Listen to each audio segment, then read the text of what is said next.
আমার মতো কারা কারা দই কাতলা খেতে পছন্দ করো তাদের জন্য কিন্তু এই রেসিপিটা। তো চলো শুরু করা যাক। সুন্দর করে তেলটা গরম করে নিয়ে আমি কিন্তু এখানে কিছু মশলা করি অ্যাড করে দিয়েছি। যা যা মশলা অ্যাড দিয়েছি অবশ্যই কিন্তু তোমরা স্ক্রিনে দেখতে পাচ্ছ। আমি কিন্তু গোটা গরম মশলাটা ফোড়নে দিইনি, আসলে ওটা আমার ফুরিয়ে গেছিলো তাই আমি কিন্তু দিতে পারিনি। তোমরা চাইলে অ্যাড করতেই পারো, তাতে কিন্তু খুব সুন্দর একটা ফ্লেভার আসবে। ভালো করে মশলাগুলো কষিয়ে নিতে হবে। মশলা কষানোর পরে যখন মশলা থেকে তেল ছেড়ে আসবে তখন কিন্তু দিয়ে দিতে হবে সেই পর্যায়ে কিন্তু কিছুটা গরম জল।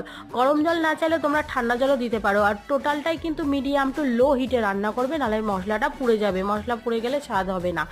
আর যখন একটু ফুটে আসবে জলটা তখন দিয়ে দেবে কিন্তু মাছগুলো ভালো করে এপিট ওপিট করে ভালো করে সুন্দর করে রান্না করে নিয়ে তারপরে কিন্তু দিয়ে দেবে ঘি, কসুরি মেথি, গুঁড়ো গরম মশলা দিয়ে একটু চাপা দিয়ে রেখে তারপরে কিন্তু নামিয়ে নেবে। গরম গরম ভাতে সার্ভ করবে। আজকের ভিডিওটি কেমন লাগলো কমেন্টে জানিও।